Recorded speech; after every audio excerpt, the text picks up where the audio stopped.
Hi friends, welcome back. Today we are back in my kitchen because guess what? Over the weekend, my goddaughter was in town and she's like, oh, you gotta try this TikTok Feta recipe. I'm like, really? Interesting. So here's what it looks like when it's done. This is it. It's literally cherry tomatoes with Feta. But this is so easy. You're gonna love this, and I might go into my southern accent because that's the way I feel like talking when I'm in the kitchen. So anywho, this is what you do. You take one package of cherry tomatoes. Now you can get everything at Trader Joe's, so cherry tomatoes.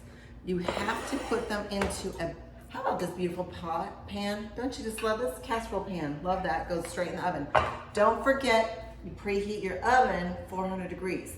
Gonna put in there 400 degrees for 40 minutes, okay? Simplest thing you ever did see. Okay, ready for this. So, we're gonna put these cherry tomatoes. Now, they say put it in a separate bowl and mix it. Why would I do that when I can put it right in this bowl? You just dump them right in there, just like that, okay? All those cherry tomatoes go right in there. Then, pour half a cup of olive oil right in there. Cover them tomatoes, whole thing, half a cup of olive oil right there. Then, all you do, you gotta toss these tomatoes. Toss them, and just toss them in the oil, just like that, okay? Then, all you do, put 1/4 teaspoon of salt. Got my salt right here, make this cute little marble thing. 1/4 teaspoon right here. Goes right on top of those cherry tomatoes, right like that, okay? Then, all you do after that, place the Feta. Now you get a block of Feta. I got this one from Trader Joe's. It's a plain old block of Feta cheese. Take it, now you drain it. You don't want any of that water in there. You place that right in the middle of that pan right there, okay?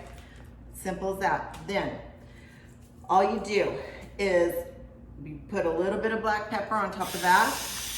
I got this handy dandy little electric one. Black pepper right on top of it. How easy is that, right? Just like that. Then, you take and you bake it. You're gonna bake it in there 450 degrees.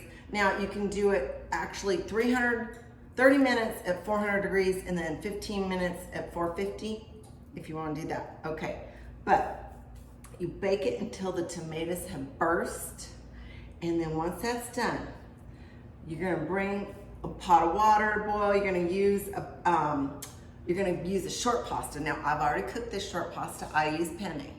When it's done, you take it out of the oven.